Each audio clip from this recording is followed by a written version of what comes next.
kamera syutingan udah pasti pro, udah pasti itu barang bagus dan akan sangat minim error. Kalau ini kejadiannya adalah kita take satu scene penuh, semuanya bener. Scene itu nggak ada di film. Kenapa? Karena semua gambar yang diambil di hutan itu nggak ada filenya.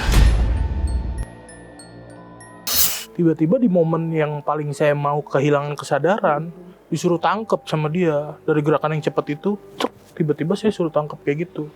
Nah pas ditangkep ini, saya beneran hilang kesadaran.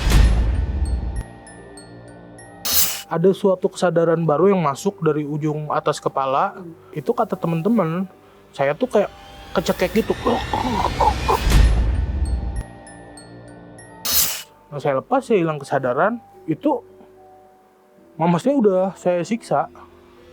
Saya udah cakar-cakar, saya udah cekek-cekek.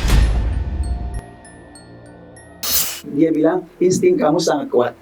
Dan nanti kalau kamu udah 40-an lebih tajam lagi, dan katanya jangan dilawan, kayak go with the flow aja, karena kalau dilawan kamu bisa gila. Bahkan terakhir kalau kita syuting sama bapaknya, dia lagi video call, Mas Gian ada di mana tuh penghuninya? Ada di sini. Itu nampak. Maka teman-teman ganjil boleh tanya kalau syuting saya. Nih, Hendri, misalnya Hendri. Ini ada genderuwonya nih. Das, lu lempar. Buang.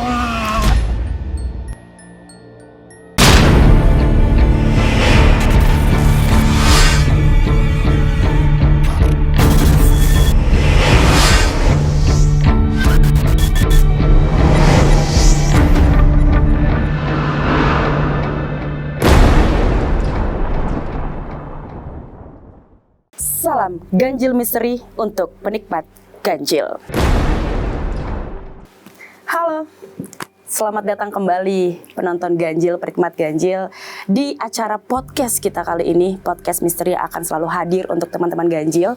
Nah, ini asik banget nih karena aku kedatangan 3 orang pria yang berbakat nih ya dalam masing-masing profesinya. Dan ternyata ada 2 aktor muda juga kita bisa lihat di situ. Selamat malam, Mas Bayo. Sehat? Sehat. Ada juga Kak Viko.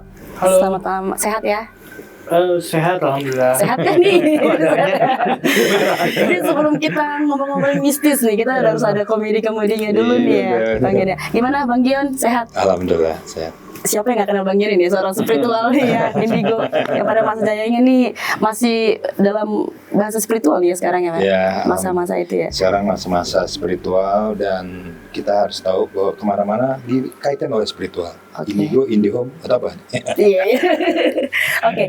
Nah ternyata ketiga orang ini ya orang-orang maksudnya kayak selalu kita jumpain di film-film fiksi itu yang komedi, drama, romance, dan ternyata ada pengalaman horor, misteri, mistis dalam masing-masing kehidupan.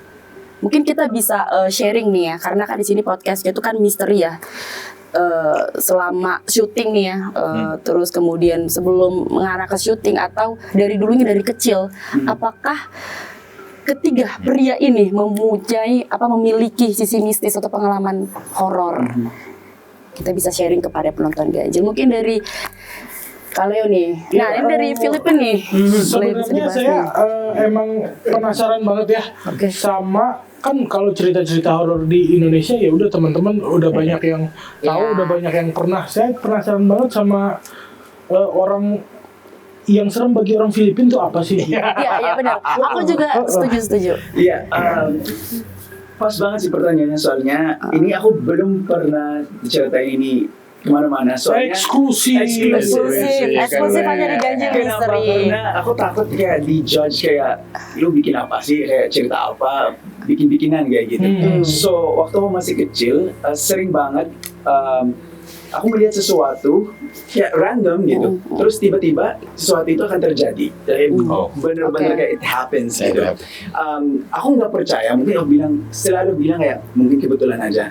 Tapi sering banget, sampai yang aku mikir kayaknya ada sesuatu di dalam tubuh aku, I don't know. Gitu kayak aku penasaran juga kenapa sering terjadi kayak gitu.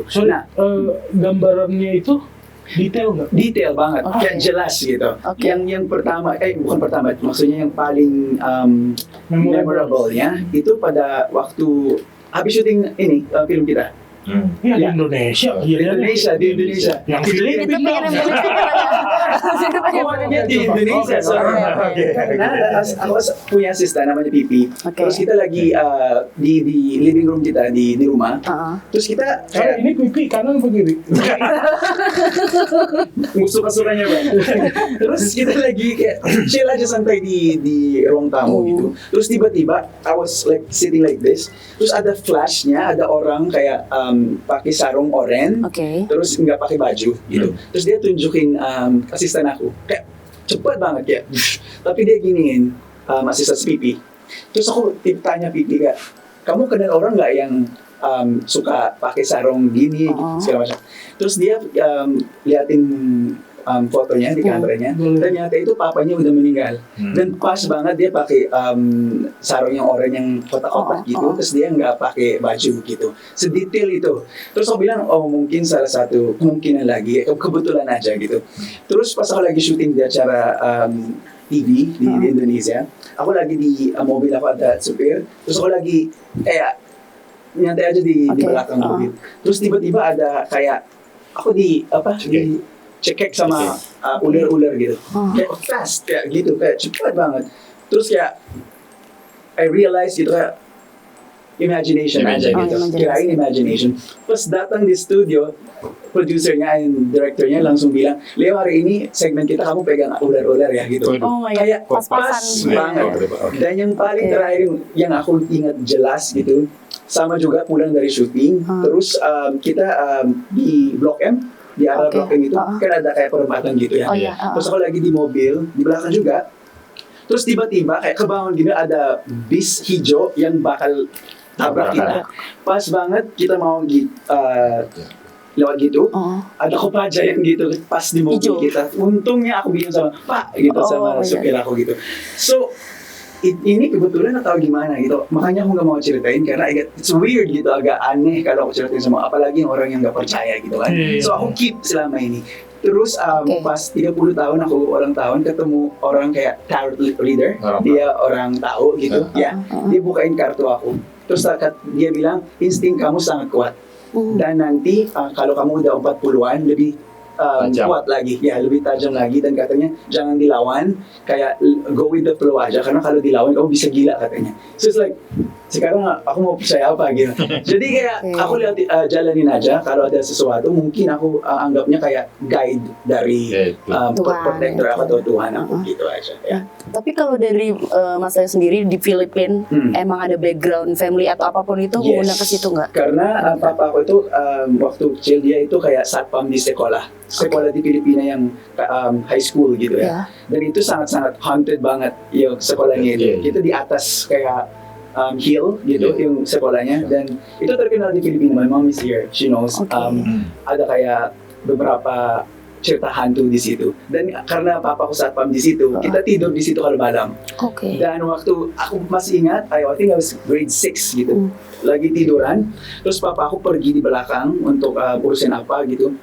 Terus aku lihat di jendela ada tangan yang keriput-keriput gitu, kayak hitam banget. I cannot forget that karena masih kecil kan, tapi pikirnya kayak imagination gitu, kayak anak kecil kan bisa di-imagine. Tapi sampai sekarang masih dipikirin karena benar-benar jelas kayak tangannya kayak pelan-pelan ke menuju ke saya gitu. Hantu Filipina pernah ada di Indonesia nggak? Pernah Hantu Filipina? Kayak sosok Filipina tuh kayak gimana sih? Di Indonesia kan kita kuntilanak. Iya, kuntilanak. Kebetulan kuntilanak semalam, 2 malam yang lalu, supir aku di rumah. Dia rekam, sempat story itu di atas rumah aku. Dia lagi, kan sekarang gelap banget di atas. Dia rekam, terus ada yang nangis kayak gitu-gitu. Dan ya, kalau berani lihat gitu. Aku mau minta videonya, katanya aku pasangnya di story jadi hilang gitu. Tapi aku lihat pagi-paginya, dude, that's really scary karena kita nggak tahu di rumah kan I don't know. Oh my god. Nah, Oke, nih kan Bang Yon nih bisa nih sebagai seorang indigo atau spiritualis gitu, bisa nggak sih ngebaca atau ngelihat sebenarnya dari sosoknya si Mas Leo ini sendiri, dia punya kekuatan kah? Karena kan kita percaya Tuhan nggak selalu kasih kita gift masing-masing kan ya. Mungkin apa yang berbeda dari dia, atau mungkin ada yang special gift daripada manusia lain mungkin? Ya kalau kita lihat dari aspek manusia ya, secara anatomi, manusia itu berbeda-beda. Karakter dan ibaratnya sebagai punya cakra itu berbeda. Artinya cakra itu gini, ketika seseorang kayak Mas Leo itu dia pertama punya bakat keturunan. Yang kedua kehidupannya banyak prihatin. Karena orang prihatin itu dia cepat peka dan lebih dekat dengan secara spiritualistik. Tapi orang yang hidup hedon susah nyambungnya.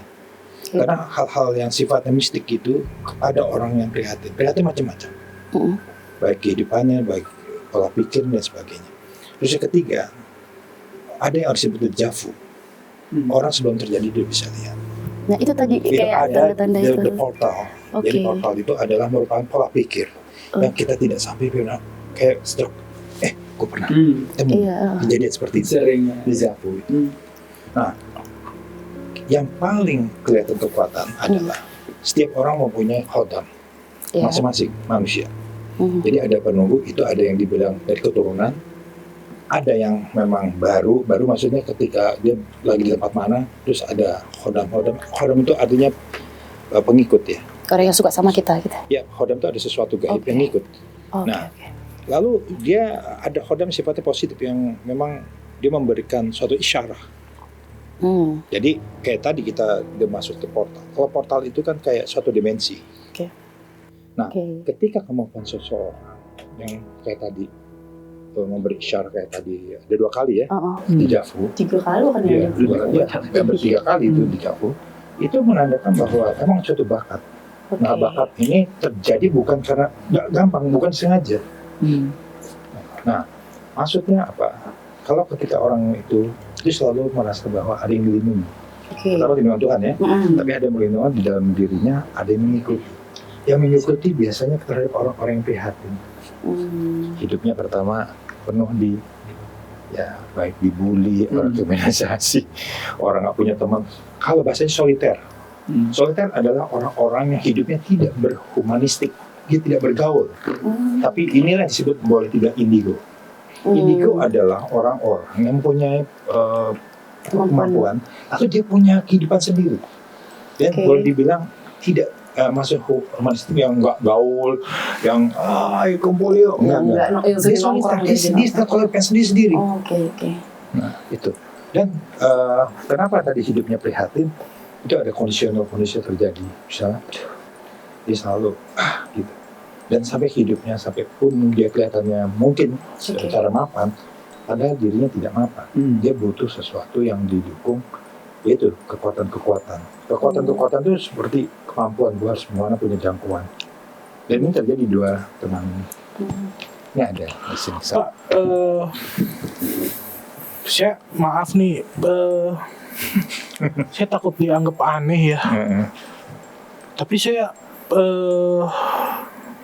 udah mulai berat nih Pak, kepala kiri sama tangan kiri. Gimana nih? Aku sih terus saya udah mulai ngerasa pucat gitu nih semuka sekarang. Sekarang bukan pucat. Itu enggak, maksudnya kayak kesemutan. Itu tiba-tiba ini barusan. Ya. Jadi sebenarnya ada suatu eksplorasi diri yang perlu disampaikan. Ini bukan disampaikan karena apa? Contoh gini, maaf ya, kita apa ya? Kita ada orang memprejudis Viko ini begini negatif. Padahal nggak begitu.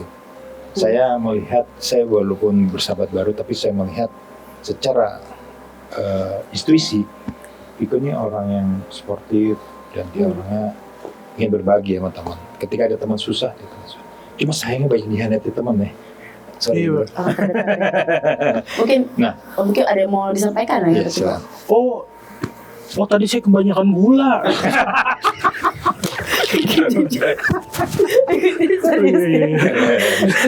Foto dulu di mana? Makanya tadi bilang ya pas ada makan ya.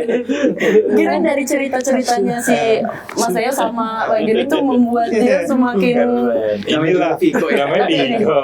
iya ya, namanya Viko ya. Kita gak kaget lagi ya. Tapi bener pas banget apa yang Pak Gion bilang. Yang baca yang tarot leader itu kemarin sama. Dia kata kamu punya pelindungi katanya. Selain Tuhan, kamu ada yang ikutin kamu terus yang menjaga kamu selama ini katanya. Tapi kalau Mas Ayo sendiri nih, secara pribadi itu pernah merasa tertekan atau apa nggak sih? Atau pengen nggak mau kayak gini lagi keluar dari itu? Ya awal-awalnya iya, tapi makin kesini kayak I think it's a gift sih.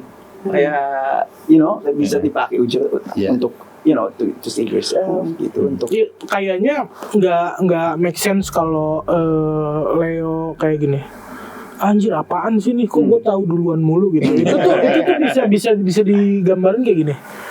Kayak kalau Kak Anggi misalkan mau ujian tapi udah tahu jawabannya. Kak Anggi sebel gak? Kayaknya gak sebel deh orang deh. Jadi bisa tahu jawabannya siapa gitu. Ya udah sih gitu. Kalau saran buat tapi bro, karena lu deket sama maksudnya bayangan. Ini sorry ya gue baca. Karena lu deket sama ngebayangin sesuatu dan itu sering kejadian. Coba mulai sekarang lu sering ngayal jadi kaya bro. Bro itu sering bro. Makanya pertanyaan kenapa nggak jadi kaya? Berarti hoax ya. Karena itu disengaja. Kalau nggak sengaja baru. Atau ada kejadian-kejadian tertentu aja, batasan-batasan yang emang dia harus cukup tahu dia punya apa gitu. Ya sebenarnya itu ada sifatnya situasional. Lalu yang kedua adalah kepekaan itu terjadi lahir karena ada kompleksitas permasalahan. Ketika setiap manusia berbeda frekuensi kapasitas permasalahan. Semakin dia padat permasalahan, maka dia institusinya lebih cepat peka. Dan sepengalaman saya hal-hal kayak gitu tuh pasti semua orang awalnya pernah ngalamin. Beberapa kali ada tanda gitu atau ada kejadian. Abis itu sikap mereka yang nentuin apakah itu akan dipercaya lebih dalam, apakah itu akan diasah lebih tajam gitu. Jadi kalau orang-orang yang nganggap itu oh ya udah kebetulan aja terus and then positive thinking dan nggak overthinking tentang hal itu, ya dia punya bakat tapi tidak dimanfaatkan gitu. Jadi ya udah dia memilih untuk tidak percaya sama bakat yang dia punya gitu. Akhirnya ya udah dia go with the flow gitu, nggak percaya sama yang. Nah beberapa orang yang menurut saya dari teman-teman yang IndiHome juga tuh biasanya mereka narik kabel. Gak salah sih. Nggak sekarang di tanah udah fiber.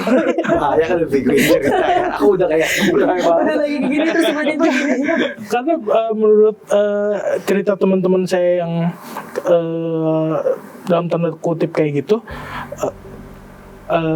mereka ngalamin kejadian terus dicari tahu sama mereka, dicari tahu kenapa kayak gini gitu, terus ngobrol dan bergaul dan memang mencari tahu lebih dalam tentang hal-hal kayak gitu. Akhirnya karena dicari tahu itu jadi terasa gitu, jadi akhirnya jadi sangat peka gitu. Tapi aku pribadi sebenarnya ya penonton Ganjil juga penasaran nih. Bang Viko kan komedi banget nih ya, murah banget nih. Ada nggak sih cerita mistis atau memang ini jangan komedi lagi dong?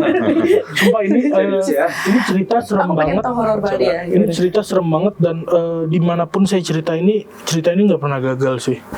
Kayak pasti endingnya kayak anjir gitu. Jadi bro, kalau gue gak ngomong anjir pasti ngomong anjir. Karena pernah ngomong anjir ya. Amin ngomong anjir. Sampai orang Filipina ngomong anjir. Viewers anjir. Oke. Komen nanti di channel YouTube anjir gitu. Anjir cerita Viko gitu. Ini udah fix anjir. Coba. Jadi ini kejadian di 2016. Wih, spesifik ya. 2016 waktu itu Rabu Pahing. Terus saya lagi berada di kawasan Cianjur, Puncak. Syuting, waktu itu lagi syuting film horor. Nah, syuting berjalan, scene demi scene, semua perasaan nggak enak nih gitu. Jadi saya ngebuang pandangan gitu. Tapi orang lain juga kayak gitu, kru yang lain juga gitu kayak. Terus saya karena saya orangnya penasaran dan pengen explore, saya nanya dong gitu kayak, lu kenapa bang gitu?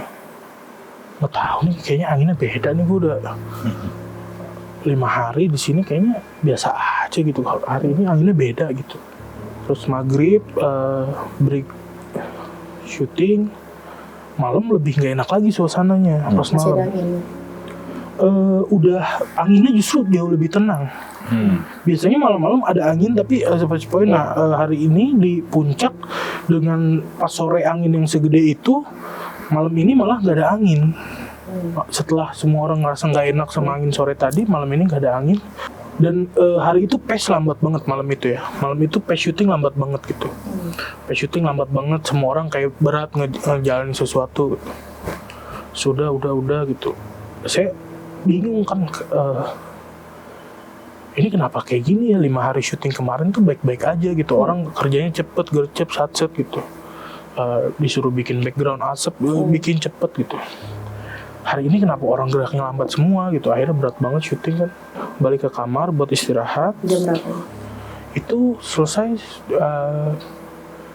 jam 12 mungkin saya ke kamar, terus mandi-mandi kayak gitu. Nah, mulai jam 12.20 gitu, jam 12.20 tengah malam lewat, saya dengar suara. Maksud saya ini kan film tentang tunangan yang mau ngasih cincin ke pasangannya, tapi nggak berhasil dikasih karena pasangannya kecelakaan. Tiba-tiba saya dengar suara cewek, nggak teriak, lirih, tapi nyata banget gitu. Dia bilang, balikin cincin saya bang, balikin cincin saya bang, kayak gitu kan. Kata saya, masa sih setannya sesuai judul gitu. Terus enggak itu kayaknya karena reading ya, karena pernah reading ya gitu. Ke bawah lagi, balikin cincin saya bang, balikin cincin saya bang. Nah itu berkali-kali sampai saya beraniin diri buat buka kamar.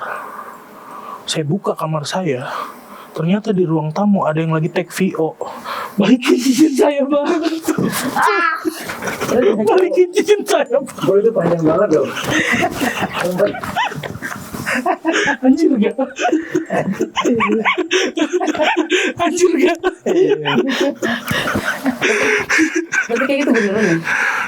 Sebenarnya kalau syuting itu kan gini, kalau ini sebenarnya Udah susah paham bahasanya. Anjir gak?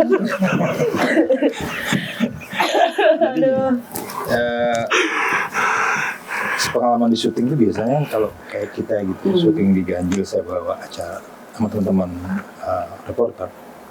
Saya selalu bilang gitu, misalnya kita ekspor, ini ada suatu tempat atau tempat yang dipakai kayak di sini lah, tempat syuting ini.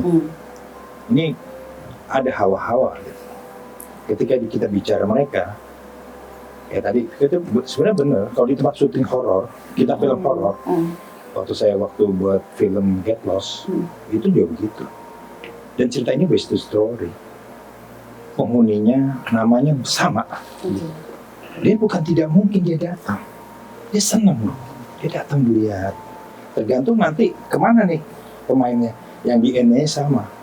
Ketika DNA sama, dia suka ke Viko gitu ya. Dia masuk dia. Nah dia masuk apa? Dia ngomong tuh, gue begini. Memang kemasukan itu ada kerasukan.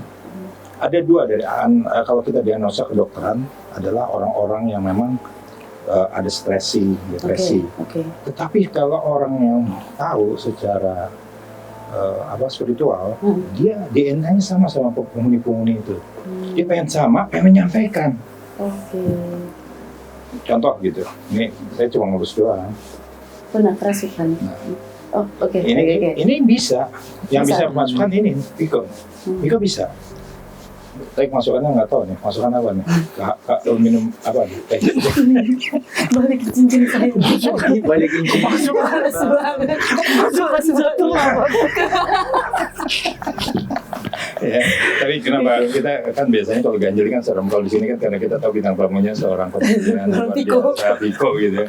Tapi apa cerita Piko ini masuk akal karena di dalam film horor itu ya saya sampaikan tadi ada kayak misal di syutingnya kita bukan jodoh biasa ada suatu hutan yang menurut cerita teman-teman itu luar biasa banget. Nah ketika kita analisa hutan itu sebenarnya ada suatu dimensi gerbang. Kalau kita lihat filmnya tuh hutan tuh itu ada berkabut, emang kabut biasa, tapi itu sebenarnya gerbang. Jadi ketika masuk di portal, kenapa orang di gunung bisa hilang? Iya. Dia sebenarnya masuk dimensi. Nah dimensi itu ada dua, alam yang buat atau yang makhluk yang dari sana yang pengen ngambil. Karena ada suatu sesuatu aturan yang ditabrak. Misalnya malu-malu itu nggak suka. Ini gue nggak suka nih orang syuting nih suka banyak melanggar ini nih. Nah ini bisa ditanyakan nanti ya. Oh berarti saranjana itu ada kan bahwa dia beneran ada tapi tertutup. Ada, itu ada. Karena begini, kalau kita bukan saranjana film-film di luar negeri juga ada. Ya kan? Nah ketika kayak syuting di tempat bukan jodoh biasa judulnya itu saya lihat kan ada 3 tempat yang pertama air terjun. Air terjun kalau kita lihat yang lu main nih, lu main mandi, itu nggak main bercanda. Itu kalau sore malam itu memang penghuninya perempuan, tapi beda bukan anak kecil, cuma baju merah. Kalau lu lihat gitu ya. Cuma kita kan orang syuting tuh tergantung, lu kan masih apa sih, masih baik lah ya beretika. Ada yang ya apa sih penunggu, gue pengen tahu. Kayak gitu-gitu yang baru ini baru. Kalau nggak kemasukan dia masuk portal. Yang bahaya masuk portal, nyasar. Itu balik lagi. Masuk portal itu bisa siang hari atau cuma malam hari sih? Dia sebenarnya lingkungannya sama, secara ekosistem dia sama. Cuma yang masuk adalah badan kita. Kalau sudah masuk portal drive, dia nggak akan pulang. Contoh orang gunung. Orang naik gunung, aku kan suka naik gunung sama kayak aku syuting sama Ganjil. Aku syuting Ganjil terakhir di Gunung Pancar. Teman-teman bisa bilang. Jadi waktu aku masuk, ada suara deng. Terus kayak ada deng. Jadi kalau kita di satu masuk daerah gunung tuh kayak agak deng, itu portal. Ini kita reduksi pikiran kita, badan kita tuh kayak tiba-tiba kayak ngantuk tapi aduh deng. Itu deng. Dia kayak ya portal pintu gitu ya. Cuma karena kita hidup di dalam dunia nyata, dia masih nyata. Tapi yang berbahaya ketika alam yang sudah menerima, ini kayaknya gue tangkap. Alamnya gaib. Dia nggak bisa pulang, maka orang hilang di gunung begini. Resikonya besar dong. Saya juga pernah waktu itu ketangkep di Polda. Serius deh. Dia namanya. Sekarang ada trust issue. Tapi membawa dia bocor ke sana. Tapi trust issue. Dan segala susah pahamin bahasanya ujung-ujung anjir. Udah gua kasih tahu kisi-kisi di awal. Tapi waktu itu pernah kerasukan nggak sih, kesurupan gitu? Cerita itu yang tadi. Sebenarnya aku tuh nggak nganggap ini sesuatu yang serius ya, cuma temen aku tuh ada yang orang Surabaya, dia sekolah akupuntur ya kalau nggak salah. Dia sekolah akupuntur, terus dia belajar namanya Rogo Sukmo gitulah. Dia belajar itu, terus katanya dia bisa masukin atau manggil orang yang mau diajak ngomong gitu pakai medianya temennya dia gitu. Jadi kita waktu itu lagi kumpul di rumah saya, terus dia bilang ini kita kan kalau komik ngumpul bercanda terus gitu, mau coba sesuatu yang lain gak gitu. Saya bisa manggil jiwa orang gitu, sukmanya orang gitu, entah yang orangnya masih ada, entah yang orangnya udah nggak ada gitu. Cuma medianya harus ada yang volunteer nih dari kalian gitu, siapa yang mau dimasukin. Nggak ada yang berani anak-anak lain gitu. Nah karena saya bisa dibilang nyepelein ya. Nyepelein terus jadinya beranilah saya gitu. Karena sebelumnya saya tuh pernah waktu itu main ke Serang atau Pandeglang gitu. Mereka tuh kayak bisa main-main hipnotis gitu. Cuma pas dicoba ke saya tuh nggak bisa. Nah pas teman saya itu mau praktekin Raga Sukma itu, manggil Sukma orang. Ya udah saya berani jadi volunteer, terus saya main ikutin arahan dia semua. Itu tuh saya yang nggak percaya ngikutin arahan dia dengan baik dan benar gitu. Karena saya mau melihat ini triknya yang pas kapan, ini triknya yang pas di mana gitu. Nah, saya begitu rela dan ikhlas ikutin mainan dia, itu memang gak ada trik di situ, memang gak ada trik. Jadi kayak ya udah entah ini psikis atau ada sesuatu yang jadi on di badan kita kalau kita ngelakuin suatu gerakan. Saya nggak tahu juga, intinya saya ikutin gitu. Waktu itu disuruh rentangin tangan gitu, terus mulai dikepakin gini, terus katanya jangan dilawan, getarannya jangan dilawan. Nah ternyata itu makin lama makin kenceng, terus jadi cepet kayak gitu. Nah di cepet kayak gitu, saya udah setengah sadar. Tiba-tiba di momen yang paling saya mau kehilangan kesadaran, disuruh tangkep sama dia dari gerakan yang cepet itu. Tiba-tiba saya suruh tangkep kayak gitu. Nah pas ditangkep ini, saya beneran hilang kesadaran. Terus setelah selesai main ini baru diceritain sama teman-teman. Jadi kan ditanya yang dirasain apa gitu. Yang dirasain pas hilang kesadaran tuh ada suatu kesadaran baru yang masuk dari ujung atas kepala. Nah itu nyangkut di tenggorokan gitu. Saya ngerasanya kayak gitu. Nah berdasarkan cerita teman-teman yang lihat kejadian ini, itu kata teman-teman saya tuh kayak kecekek gitu. Terakhirnya kayak lagi nggak bisa napas tapi muntah gitu. Maksudnya kayak orang uwe gitu, kayak orang anak saking nggak bisa napas, bukan mual, napas ketahan di sini, napas ketahan di sini. Saking pengennya napas di uwein gitu. Napas saya udah nggak bisa napas kayak gitu. Si temen tadi ini kasihan, akhirnya dilepas lagi, baru saya sadar dan bisa nafas. Terus diceritain kejadian yang tadi, dicocokin sama apa yang saya rasa. Udah malam itu nggak ada peristiwa. Besoknya saya pergi ke Tangerang, pulang dari Tangerang naik mobil ke Depok. Itu saya duduk di belakang nggak ngobrol. Di rumah ini.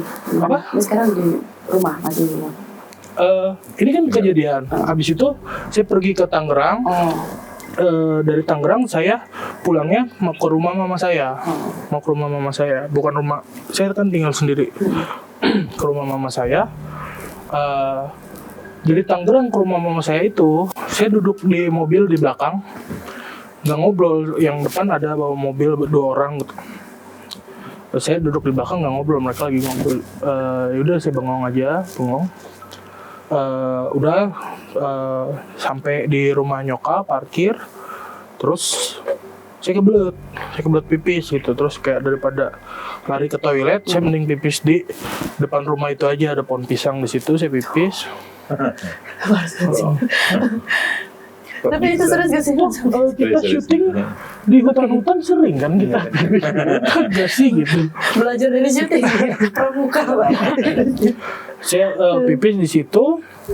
Nah mungkin kayaknya kalau dari yang saya ceritain respon orang-orang tuh katanya kombonya adalah karena bengong dan pipis di pohon pisang itu. Kombonya adalah karena itu. Saya masuk ke ruang tamu ngerokok, tiba-tiba kan dari mobil terus nggak bisa aktivitas berat-berat, kan harusnya nggak segerah itu gitu. Nggak segerah itu, tiba-tiba saya ngerasa gerah banget gitu. Bahkan rokok nggak saya habisin, saya matiin. Saya nyari tempat yang lebih dingin gitu. Saya ke kamar mama saya karena di sana pakai AC. Ada mama saya lagi main HP di sana. Mama saya lagi main HP, terus tiba-tiba saya, ini panasnya kayak nggak wajar deh gitu. Panasnya kayak nggak wajar gitu. Nah perasaan yang waktu kemarin main Rogo Sukmo itu datang gitu, dan datangnya lebih kenceng masuknya tuh bukan dari kepala doang gitu, tapi maksudnya dari kanan kiri gitu, dari ujung kaki gitu. Ya itu rasa kesemutan itu dari ujung kaki kanan kiri terus di kepala gitu. Jadi kayak mau menjalar ngambil alih gitu, ngambil alih gitu. Nah di situ saya kepanasan banget, terus kayak saya tahu orang ngulet gak?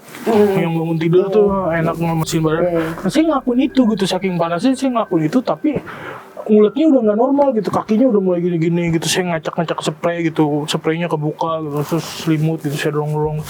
Terus kayak aduh nggak nyaman banget nih gitu. Saya tanya ke mama saya, ini kalau saya ada kemasukan atau saya diambil alih sama sesuatu, ada yang bisa balikin nggak ya gitu. Nah almarhum suaminya mama saya katanya bisa gitu. Terus ya udah begitu saya tahu ada sesuatu yang bisa nolong, itu saya lepas karena saya udah nggak kuat gitu. Tapi mungkin andai kata kalau waktu itu mama saya bilang, jangan dong yang kesurupan, bingung gitu, nanti gimana gitu. Mungkin saya akan lawan dan iya maksudnya ya rasa kesemutan itunya saya hampas gitu, mungkin ya gitu.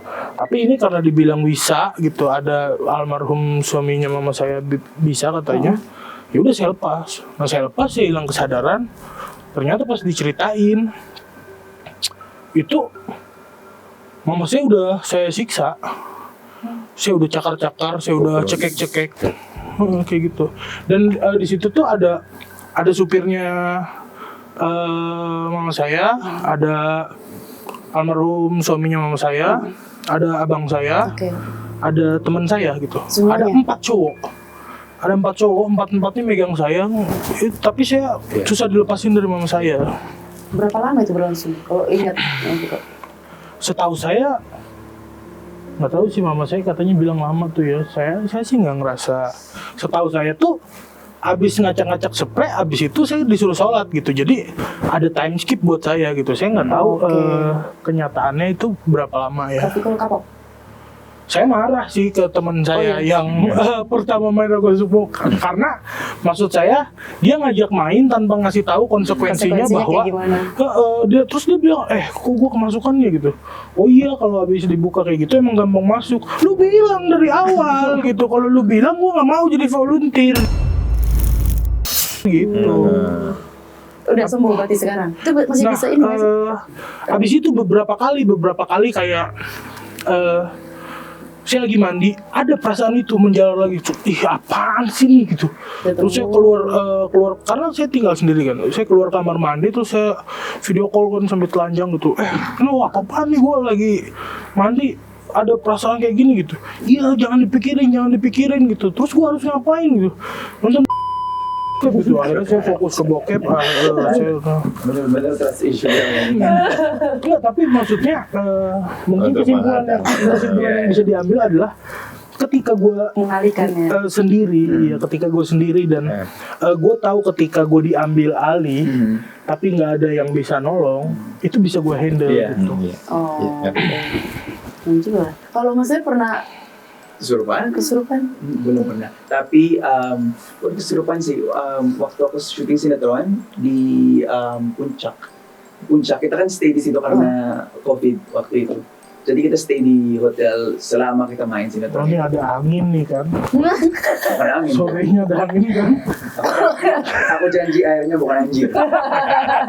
Tapi apa? Masya Allah. Itu kayak hotelnya itu agak angker katanya di situ. Karena di belakangnya itu kuburan. Jadi aku ada adegan waktu itu kita kejar-kejaran di kuburan itu. Terus malamnya jam 11-an karena ini cerita sinetronnya tentang psikopat atau apa? Bukan. Kenapa kejar-kejaran di kuburan kalau nggak psikopat gitu? Bukan, waktu di situ adegannya kayak bodyguard. Kayak ada fight scene lah gitu. Sampai nyampe di kuburan, bro. Terus malamnya itu jam 11-an gitu, aku tiba-tiba kayak merasa panas banget kepala. Terus padahal puncaknya dingin kan, tapi panasnya setengah doang, setengah badan gitu. Terus aku langsung telepon my healer yang dari Bali. Terus katanya ada yang marah sama saya karena kayak disrespect tempatnya di kuburan itu. Terus dia naik ke punggung aku gitu. I don't know if it's true, tapi ya itu pengalaman saya waktu itu. Apa yang buat dirasain kesurupan. pas naik di punggung? Berat, terus panas, mukanya kayak merah banget.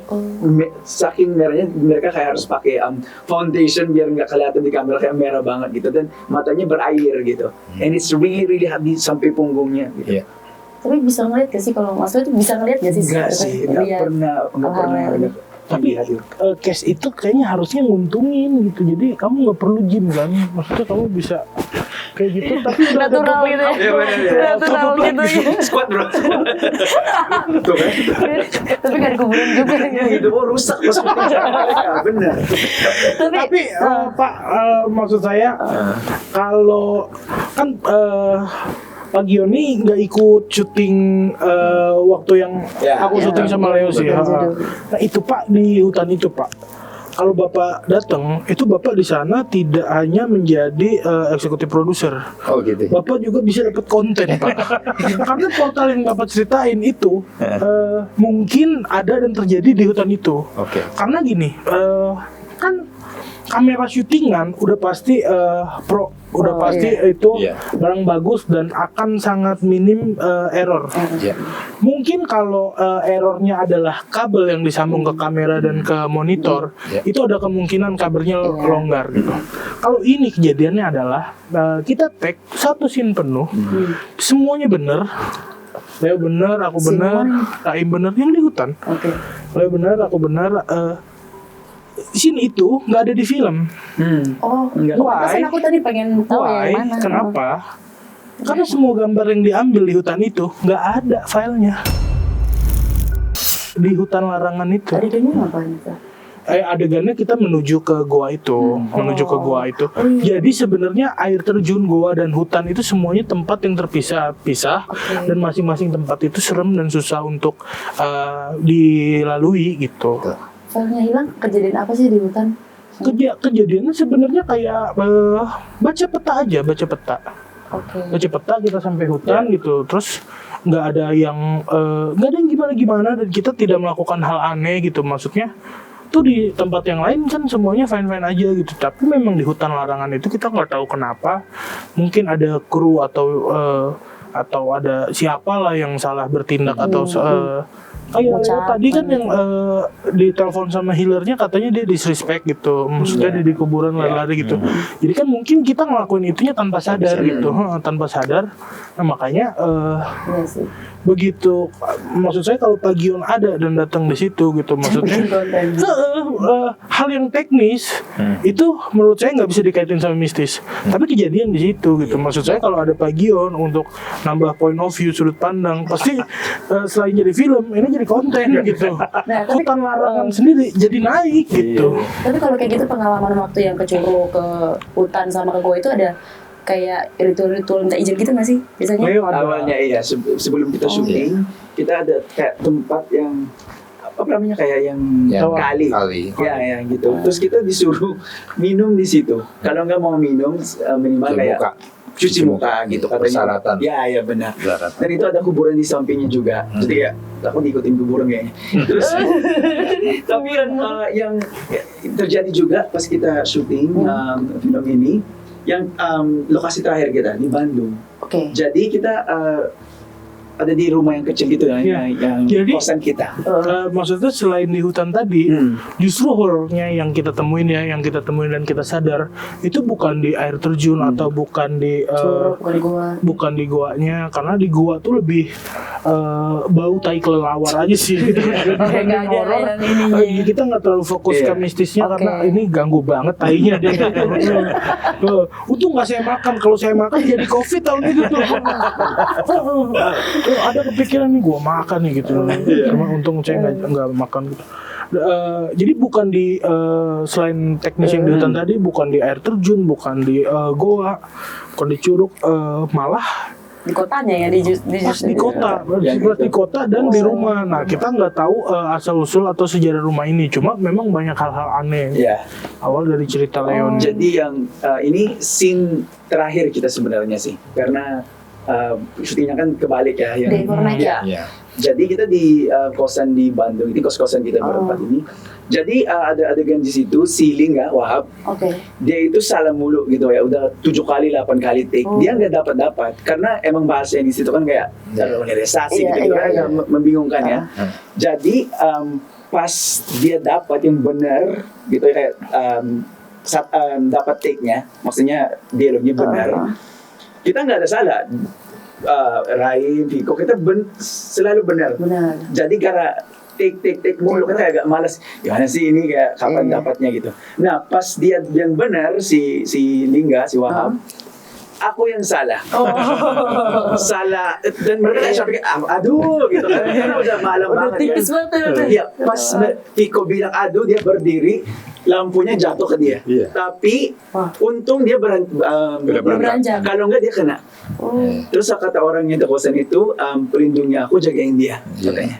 Kayak membantu dia untuk pergi beranjak dari dia. Karena pas banget loh maksudnya. Karena maksudnya nggak ada gerakan kaget yang bikin lampunya jatuh.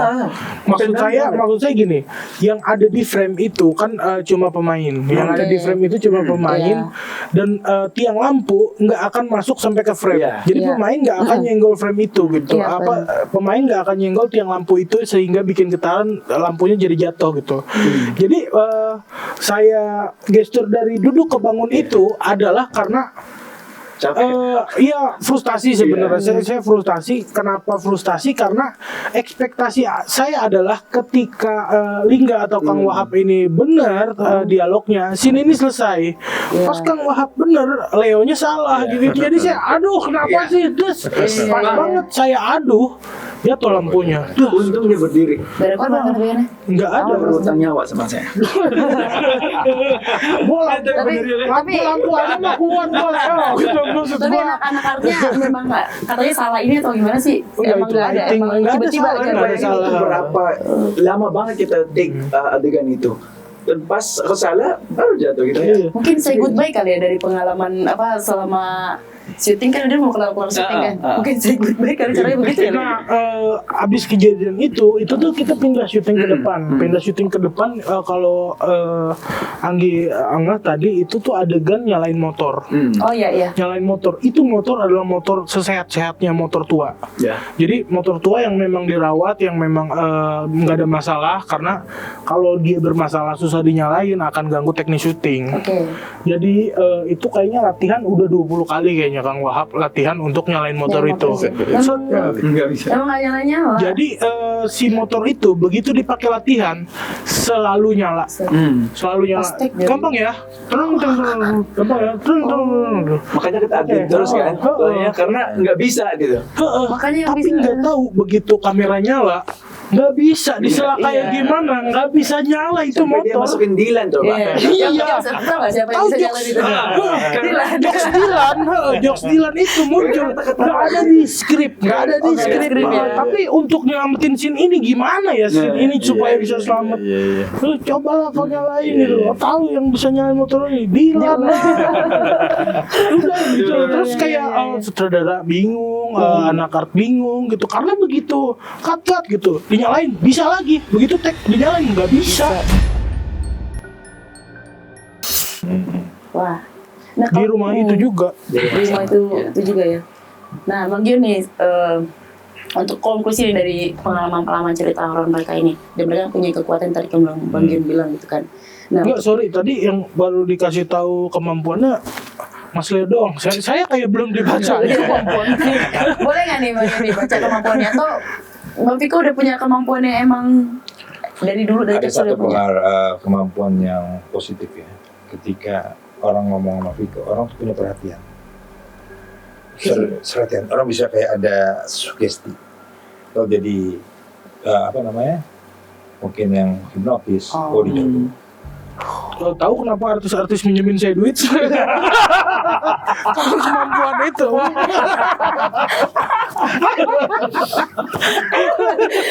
Kesini ya. Ternyata pantas saya bro. Tapi itu bercanda. Maksudnya. Maksudnya udah dibayar kan bro. Aku bisa dihipnotis nggak? Tapi yang saya GR sama diri saya adalah kadang saya ngerasa Saya tuh suka karena sebenarnya saya introvert. Saya tuh suka sesuatu yang sepi. Ya. Jadi kalau orang kan mungkin cari tempat makan, oh itu sepi, kayaknya nggak enak gitu. Nah, saya tuh suka cari yang sepi gitu. Saya ke tempat nasi uduk yang sepi. Tapi nggak tahu kenapa kalau ada saya, terus ada pembeli yang lain mulu gitu. Rame. Jadi rame. Iya. Terus saya naik angkot tuh nyari yang kosong gitu. Saya naik angkot nyari yang kosong karena space-nya banyak gitu. Nah begitu saya naik angkot kosong Rame. itu rame gitu. Itu suka GR saya sama. Dia membawa Membawa rezeki berarti ya. Bikin rezeki buat orang lain. Gitu ya. Masih berlangsung kayak gitu.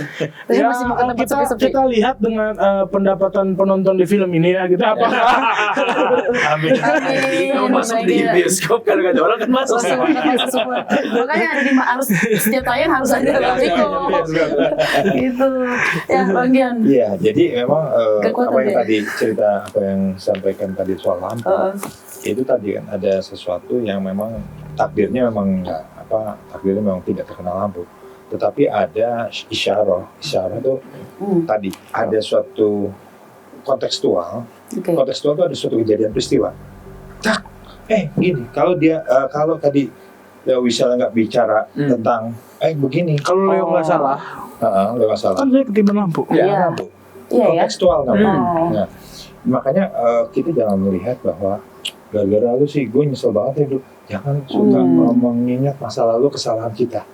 Oke. Yang sudah kejadian adalah merupakan pelajaran. Karena ada yang begini, gara-gara lu kayak gini, gara-gara lu begini, Iya. gara-gara lu begini, itu jangan dipakai. Karena secara sugesti, ketika orang dia merasa dirinya salah, gue salah, akhirnya menjadi hopeless. Lalu tidak percaya diri, dan dia tidak menjadi seorang dirinya dia. Iya benar-benar. Harus ingat itu.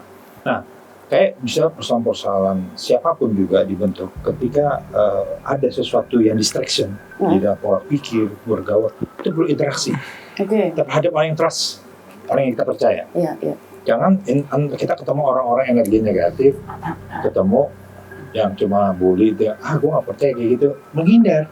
Karena orang-orang yang punya kemampuan atau punya kelebihan atau apapun sesuatu yang aneh, itu tidak bisa diterima oleh masyarakat umum.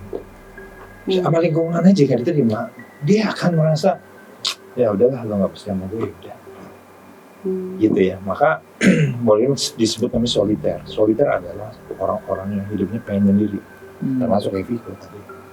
Kan tadi dia cari tempat yang sepi. Itu ciri-ciri orang indigo. Indigo ada tipenya ada 12.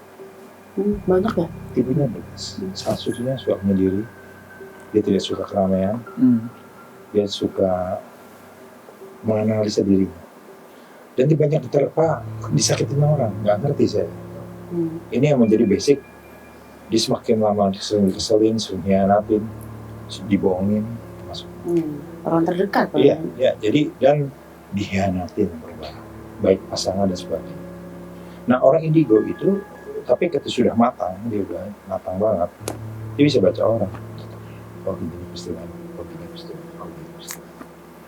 Saya jujur aja, untuk menjadi seorang eksekutif itu juga kayak ngomong ke depan gitu. Jadi saya ceritakan seseorang yang menyepelekan saya, ini cerita pribadi. Iya. Saya waktu itu jadi ketua umum artis film, sekarang saya ketua umum artis film Indonesia, Pak Vindo. Mereka nanya, gue saya basicnya kan pemain, dari kecil sudah main, saya main film gitu kan, film sinetron, film. Terus tiba-tiba saya ngomong di depan, kalau gue jadi ketua umum Pak Vindo akan membuat film. Gue ambil film ini, diketawain namanya sekolah IKJ bukan, sekolah hukum, apa hubungannya film. Tetapi itu adalah namanya motivasi ya. Yang kedua, kita punya semangat. Ketika orang semakin bully, ketika kita ambil energi positif, kita buktikan, ya Tuhan kasih saya bisa buat film.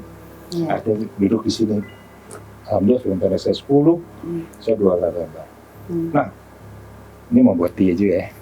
Lu main kan? Apa tuh? Film gue dia mau main ya? Gas. Ya, artinya apa? Nggak DP aja dulu sekarang. Coba cuma 10.000. Mas ya. Mas ya. 10.000. Makanya orang lagi dong Bang Gian. Iya, jadi Mas ada. ya, Nah, Mas ya. ketika kita membaca ke depan, itu biasanya jangan sampai kita gini. Ketika beda sama orang bohong Iya. atau sombong. Tapi ketika ada orang bully gini-gini, kita ngomong ke depan. Kok bisa begini? Tiba-tiba ada jalan gitu. Nah ketika ada jalan, nah alhamdulillah itu terjadi di saya. Iya. Jadi ketika orang bully jangan dianggap apa. Memang hari itu sakit, kesel banget. Iya, gue pengen jadi seorang ini ada 5 program gue buat film. Teman-teman apa yang lain? Sekolah kajet bukan, sekolah sutradara bukan, langsung pengacara atau urusannya. Basic saya pengacara, gitu kan. Terus apa urusannya? Tapi saya buktikan, gue pemain film, gue juga pemain film dari kecil. Ekstras, gue video, ya dari model, video. Jadi pengalaman itulah saya bilang bahwa ketika melihat seseorang pemain tuh bisa lihat karakter. Ya. Bahkan di film ini yang ke depan ya, informasi ya, film horor. Ide kreatifku aku dan aku mungkin menjadi seorang sutradara juga. Itu ada 2. Jadi karena film ini penuh karakter nanti ya. Tapi ini beneran nanti penghuninya ada. Lo bisa lihat. Oh iya dong. Jadi kapan kita explore ganjil? Ayo gas. Ayo. Sekalian Reiki kan sekalian ini ya. Karena Mau gini, ngeliatin film-film gue penelusuran. ini yang besok itu ada bener best story. Dan ini cerita aku. Cerita seorang anak indigo dan penghuninya benar ada. Dan itu sudah ada saksinya. Mungkin sini ada salah satunya anak indigo juga namanya Asor. Ada di sini gue undang tuh. Jadi papahnya yang sama aku yang aku ketemu namanya Ratu Kuntilanak. Aku ketemu kuntilanak kecil, apa ya udah biasa, pocong kecil itu biasa. Alhamdulillah, sama papahnya itu.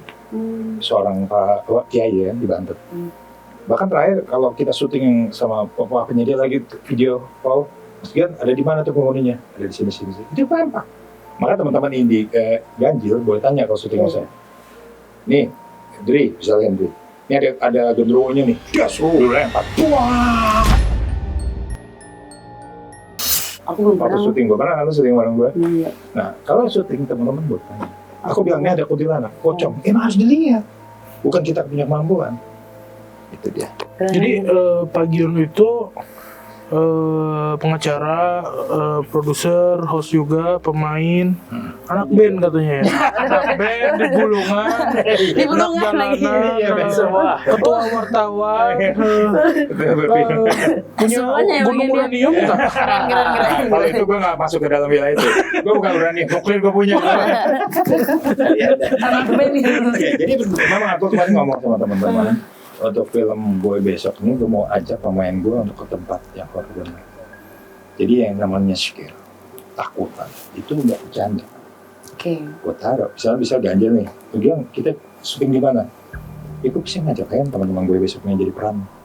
Ya contohnya peran nih. Ini gue ajak ya. Dan bukan ngajak main-main, dan dia harus merasa dan melihat. Bukan kita buka sih yang sombong.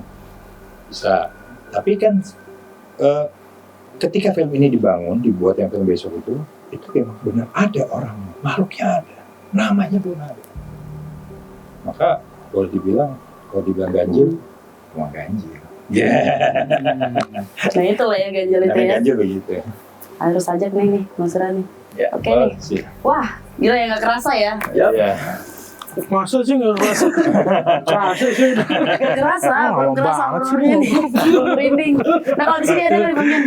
Itu AC. Nah, ada sih. Ini tempat kalau lagi rame, coba kalau sepi, ini berapa lama kan paling pakai Iya. syuting. Dan mereka senang Iya. pada tempat ini.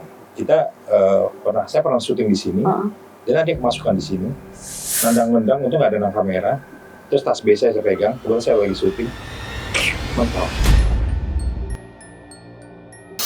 Dan salah satu teman kita, artis yang boleh dibilang fenomenal, itu kemasukan di sini. Wah, artisnya loh. Nangis, aku tutup, itu bukan kita bercanda. Iya. Karena saya bukan paranormal, saya nggak punya pasien. Tapi Oke. juga indigo tergantung penilaian. Tetapi ketika kita bisa memperlihatkan sesuatu karena Allah ya, Iya. saya selalu ya tergantung gue percaya. Lu mendingan lu lihat asli deh. Jadi nggak bisa kalau orang dibangun image di brainwashing, pola pikir kan brainwashing itu kan bisa mengaruhi itu setan itu. Iya. Dia bisa imaginer namanya, imagination gitu ya. Tetapi kalau dia sudah dibuka, ada apa itu ya? Gitu. Itu orang-orang dekat aku gitu. Tetapi untuk menjadi seorang indigo itu tadi harus siap-siap tadi kan, disakitin, dihianatin, itu siapa? Udah persiapan udah udah dia banyak persiapan. Kenapa jadi ini kan gitu? Ya kamu. aduh pas nih Pas ya? 12 tahun. Oke. Apakah kita keluar dari sini akan merasakan itu? Perasaannya ya. Aduh semoga kali ya. Oke, nih terima kasih nih untuk kehadirannya Aleo, Alviko, sama Bang Gion, untuk nuhun, Ya, Kamsahamnida, apa lagi ya? Kamsahamnida. Kamsahamnida. Terima kasih buku. Mau lihat karena ini, aduh, karena kebetulan lagi emang pro film juga ya, apalagi Ya, film sekarang kan kita tanggal ada 13. film tanggal 13 Maret akan tayang di seluruh bioskop Indonesia. Oke. Film ini bergenre komedi, tapi ada horornya juga. Ih, Jadi bagi pemirsa yang horor juga ada di sini. Wah, ada horornya. Kalau komedi apalagi, drama pun ada. Romansnya. Romansnya juga ada. ditunggu-tunggu dong nih, Iya. tanggal 13 ya. Nonton ya, Gi? Serentak ya, pasti lah, nonton lagi. Bawa keluarga. Bawa keluarga ya, bawa tetangga. Beli popcorn. Siapa? Dibeliin kan? Beliin. Nah itu, berarti tanggal 13 serentak nih ya, Serentak. film ini ya? Pemainnya ini dong, pemainnya, dan saya suka Sama- sekali lihat Viko yang kayaknya gue kaget gitu ya, pasti tadi beberapa kali gitu lihat pas telanjang gitu, tak tak tak tak. Itu adegan yang jujur aja, ini sedikit ya, adegan natural, Iya, dan natural yang dibangun dan gara-gara blocking gitu ya, blocking plek gitu ya, gestur gitu.